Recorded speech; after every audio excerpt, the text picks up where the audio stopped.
আজকের ভিডিওর আলোচনার বিষয় তানের কোয়ালিটিকে কিভাবে আমরা ইমপ্রুভ করব। কিভাবে তান গাইতে হয়, কিভাবে স্পিডে তান গাইতে হয়, এই ধরনের আলোচনা আমি এর আগে করেছি আমার দুটো ভিডিওতে। আপনারা আই বাটনে তার লিঙ্ক পেয়ে যাবেন বা প্লে লিস্টে গিয়েও চেক করে নিতে পারেন। কিন্তু আপনারা যে প্রশ্ন করেছেন যে তান গাইতে গেলে যে ধাক্কাটা, যে স্ট্রোকটা দেওয়ার কথা বলা হচ্ছে, সেটাকে কি করে ইমপ্রুভ করা যেতে পারে, কারণ এটাই হচ্ছে প্রধান বিষয়। যদি আপনি এই জিনিসটাকে আয়ত্ত করতে না পারেন, তাহলে আপনি স্পিডে তান করুন বা যেভাবেই তান করুন, আপনার তান কিন্তু পরিষ্কার হবে না। তাই আমিও ভেবে দেখলাম যে অবশ্যই তার বেসিক জিনিসটাকে বোঝানোটা খুবই প্রয়োজন। তাই আজকের এই ভিডিও আশা করি আপনাদের প্রত্যেকের ভালো লাগবে এবং সবাইকে অনুরোধ যে ভিডিওটা প্রথম থেকে শেষ অবধি দেখা, যাতে পরিষ্কার বিষয়টা সবারই বোধগম্য হয়। তাহলে চলুন দেরি না করে শুরু করি আজকের ক্লাস।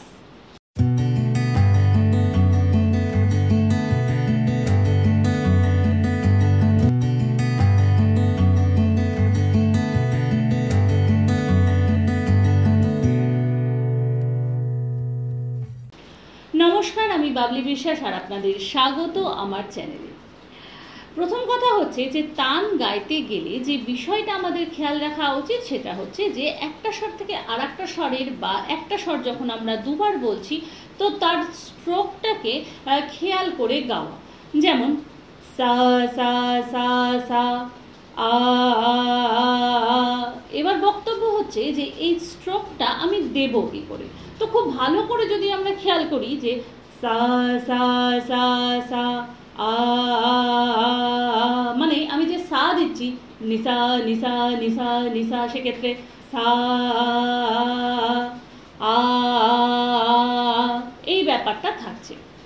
এবার আমরা যখন তান গাইছি তখন সা রে গা মা পা ধা নি সা আ, এই ব্যাপারটাকে ভাবা এবং মনের মধ্যে ক্লিয়ারভাবে তার চিত্রটাকে কল্পনা করে নিয়ে গাওয়া, এই দুটো কিন্তু ভীষণই গুরুত্বপূর্ণ একটা ব্যাপার। না হলে কিন্তু স্ট্রোক আসে না বা যে ধাক্কাটা দরকার সেটা আসে না।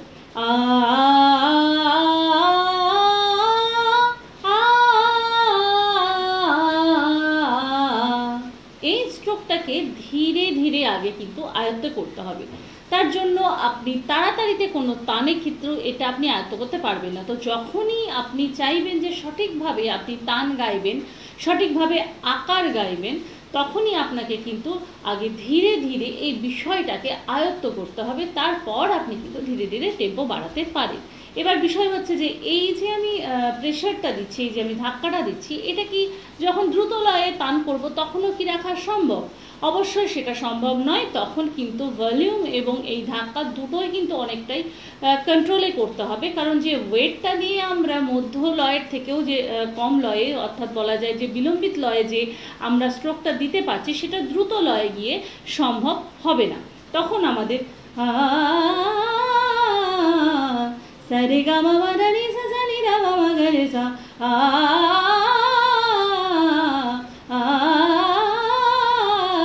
তখন এটা করাটা কখনোই কিন্তু সঠিকও হবে না এবং সেটা শুনতে শ্রুতিমধুর হবে না এবং এর থেকে বেশি টেম্পো আপনি বাড়াতে পারবেন না। তাই এতে দুটো জিনিস খেয়াল রাখা উচিত।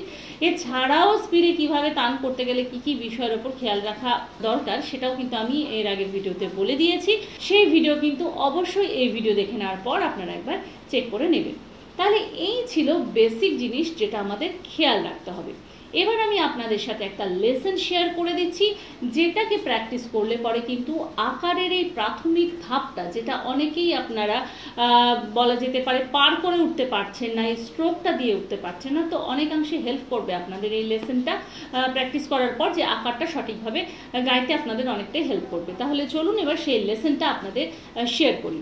তবে সেই লেসনটা শেয়ার করার আগে যেটা বলার, যে জ লাইন নড়বে না। এখানে অনেকেই বলেন যে জ লাইন কি, ব্যাপারটা হচ্ছে যে থুতনির এই পোর্শনটা মুভ করবে না, সেটাকেই বলছে জ লাইন। তো এটা যেন স্ট্রেট থাকে, অর্থাৎ এটা কিন্তু ফিক্সড। এটা আমি আমি ভাবছি যে আমি কি স্বর গাইছি এবং সেইভাবে আমি গাইছি। এইভাবে কিন্তু কোনোভাবেই ধাক্কা দিয়ে স্ট্রোক যদি আপনি আনার প্রবণতা বা এই চালাকিটা আপনি করেন তাহলে কিন্তু খুব বেশি দূর যাবে না এবং সেটা দেখতেও খারাপ লাগে এবং সেটা বাস্তবেও সম্ভব নয় যে খুব দ্রুত আপনি এটা গাইবেন, তান গাইবেন। তাহলে এই কটা বিষয় মাথায় রেখে যদি আপনি এই লেসনটা প্র্যাকটিস করেন তাহলে অবশ্যই কিন্তু আপনাদের তানের কোয়ালিটি অনেক অনেক অনেক ইমপ্রুভ হবে। তাহলে চলুন এবার শুনে নিই কি লেসন আপনারা প্র্যাকটিস করবেন। তো লেসনটা হলো, প্যাটার্নটা এরকম, সা সা সা সা রে গা মা পা। খুবই ইজি, বাচ্চারাও এটা গাইতে পারবে, যারা অনেকদিন পর গান শুরু করছেন তারাও গাইতে পারবেন, খুব জটিল কোনো পাল্টা নয়। সা সা সা সা রে গা মা পা রে রে রে রে গা মা পা ধা গা গা গা গা মা পা ধা নি মা মা মা মা পা ধা নি সা। এবার আকার দিয়ে কিভাবে গাইবো? আ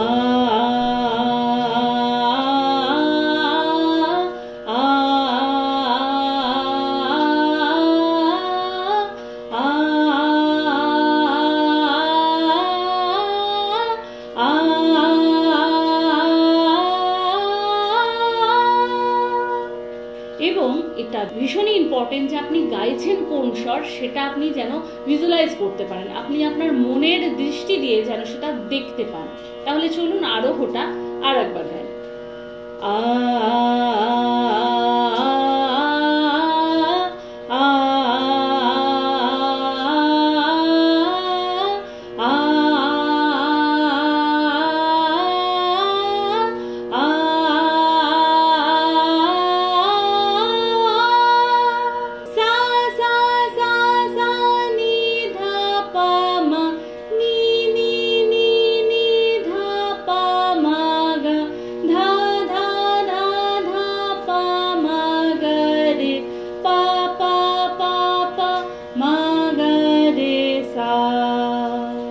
এবং এটা আকার দিয়ে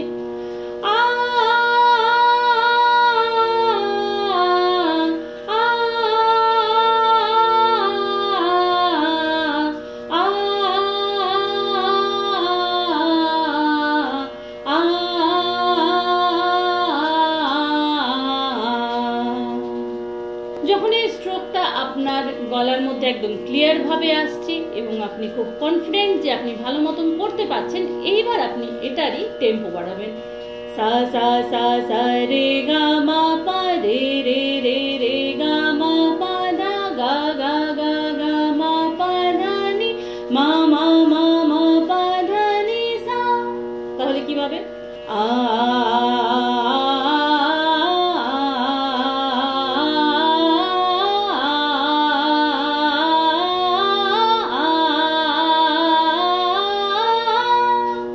আরো যদি টেম্পো বাড়ায়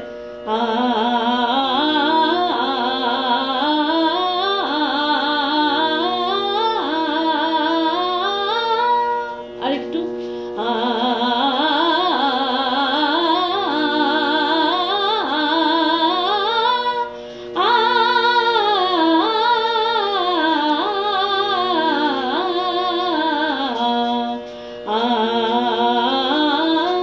এই বিষয়টাকে মাথার মধ্যে পরিষ্কার রেখে কিন্তু এইভাবে আপনি আপনার ক্যাপাসিটি অনুযায়ী যে আপনি যতটা ভালো করে গাইতে পারেন ঠিক ততটাই কিন্তু টেম্পো আপনাকে বাড়াতে হবে। তাহলে ভীষণই একটি এফেক্টিভ রেয়াজ। আপনারা নিজেরাই যদি এটা প্র্যাকটিস করেন আপনারা নিজেরাই ডিফারেন্স বুঝতে পারবেন যে আপনার তানের কোয়ালিটি কতটা ইমপ্রুভ হয়েছে। তাহলে এইভাবে রেয়াজ করুন এবং আমাকে জানান যে আপনাদের কিরকম লাভ হলো। এই ছিল আজকের ভিডিও, আশা করি আপনাদের ভালো লেগেছে। এর সাথে জানাই যে আমার অনলাইন রিহার্সেশন ক্লাসে যারা যুক্ত হতে চান তারা স্ক্রিনে দেওয়া এই নাম্বারে নিজেদের নাম, বয়স এবং স্কেল জানিয়ে নাম রেজিস্টার করতে পারেন। ক্লাস রয়েছে রিহার্সেশন ক্লাস এবং আধুনিক গানের ক্লাস, এবং সাথে কিন্তু অবশ্যই মেনশন করবেন যে আপনি কোন ধরনের ক্লাসে যুক্ত হতে চান। এছাড়াও ক্লাসের বিষয় যদি আপনারা জানতে চান তাহলে স্ক্রিনে দেওয়া যে নাম্বার রয়েছে সেই নাম্বারের মাধ্যমে এবং নির্দিষ্ট যে দিন রয়েছে সেই দিন এবং সেই সময়ের মধ্যে আপনারা ফোন করলে ক্লাসের বিষয়ে আপনারা ডিটেলে জানতে পেরে যাবেন। তাহলে এই ছিল আজকের ভিডিও, আশা করি আপনাদের ভালো লেগেছে এবং পরবর্তী ভিডিও আপনারা কোন টপিকের ওপর চান সেটাও কিন্তু আপনারা কমেন্ট করে জানাতে ভুলবেন না। এবং আমাকে আমার সোশ্যাল মিডিয়ায় ফলো করতে চাইলে লিঙ্ক রয়েছে ডেসক্রিপশানে। এবং যারা এখনও পর্যন্ত আমার চ্যানেলটিকে সাবস্ক্রাইব করেননি তাদেরকে আমার রিকোয়েস্ট, প্লিজ আমার চ্যানেলটিকে সাবস্ক্রাইব করবেন এবং পাশে থাকা লাল বাটনটিকে অন করে দিয়ে অল নোটিফিকেশান অন করে দিতে ভুলবেন না। তাহলে আজকে এই পর্যন্তই। সবাই ভালো থাকুন, সুস্থ থাকুন এবং সঙ্গীতময় থাকুন। নমস্কার।